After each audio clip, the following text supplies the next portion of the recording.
Se você está passando por um momento difícil na sua vida, fica aqui que eu quero trazer uma reflexão. E essa reflexão passa por um processo de aceitação. Eu me chamo Ana, eu sou psicóloga e eu já queria começar esse vídeo esclarecendo que a aceitação não é a mesma coisa que concordar. Muitas pessoas resistem à aceitação porque elas acreditam que a aceitação é uma postura passiva, que se elas aceitarem, se elas lidarem com a realidade tal como ela é, nada vai mudar. Só que para a psicologia, a gente só muda aquilo que a gente reconhece. Vamos pensar no caso de um término de relacionamento. Vamos supor que você não aceita o término. Essa postura de não aceitação pode deixar presa em um ciclo improdutivo, do tipo, por que essa pessoa terminou? O que eu fiz de errado? O que eu poderia ter feito melhor? Então você fica remoendo a situação, você fica resistindo a olhar para a realidade tal como ela é e pensar então em como você quer lidar com isso. E não significa dizer que o processo de aceitação não é doloroso, não é sofrido, que você não se acolha nesse processo. Mas, a partir do momento que você aceita, você pode tomar uma atitude para poder lidar com isso. Então, por exemplo, terminou, eu estou sofrendo muito. Eu vou buscar uma terapia para poder ser um auxílio. Eu vou me aproximar dos meus amigos.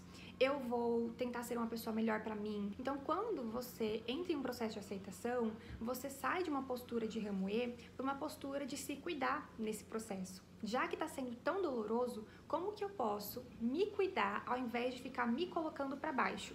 Ao invés de piorar o que já é ruim. Vou trazer mais um exemplo aqui do que é e do que não é aceitação. Vou pegar a questão física, porque muitas pessoas têm um processo de não aceitação em relação ao próprio corpo. Então, por exemplo, eu tenho 1,68 e vamos supor que eu quisesse muito ser mais alta, que eu quisesse ter 1,75, 1,80, enfim.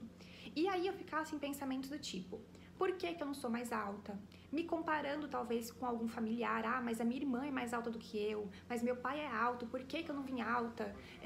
Isso é pessoal comigo, a vida me odeia, nada dá certo pra mim. Então eu poderia entrar em um processo, de novo, de remoer a situação. A partir do momento que eu aceito que eu não sou alta, eu posso pensar em soluções para isso, como por exemplo, usar salto. Porque eu vou conseguir ficar mais alta, mas eu não vou ficar brigando com o fato, porque brigar com o fato não muda ele. Eu trouxe aqui um exemplo bem simples, mas o processo de aceitação não passa por uma postura passiva, como eu falei, passa por uma postura muitas vezes ativa, de você pensar, ok, eu não gosto de tal coisa em mim, eu posso fazer algo para melhorar esse aspecto? Se sim, você buscar atingir esse objetivo, mas enquanto você não atinge esse objetivo, você não se destruir no processo.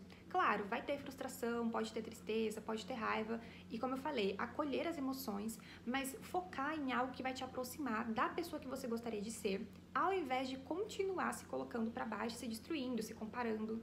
E para fechar esse vídeo, eu vou trazer aqui uma ficha de aceitação radical, que é da abordagem da DBT, que é uma variável da TCC. Bom, o que ela diz aqui? Por que aceitar a realidade? 1. Rejeitar a realidade não a modifica. 2. Para mudar a realidade é preciso antes aceitá-la, que é aquilo que a gente já conversou. 3. A dor não pode ser evitada, é a maneira que a natureza tem de sinalizar que alguma coisa está errada. Então aqui é aquilo que eu falei do processo de acolhimento, enquanto você foca no que você pode fazer. 4. Rejeitar a realidade transforma a dor em sofrimento. 5. A recusa em aceitar a realidade pode mantê-lo paralisado na infelicidade, amargura, raiva, tristeza, vergonha e outras emoções dolorosas. Então percebe, mais uma vez, não é sobre sentir, não é sobre concordar, é sobre você se manter paralisado nessa sensação. 6. A aceitação pode levar à tristeza, uma vez que você está lidando com algo que você não gostaria, mas geralmente é seguida por uma calma profunda. E 7. O caminho de saída do inferno passa pelo sofrimento. Recusando-se a aceitar o sofrimento que faz parte de sair do inferno, você recai no inferno.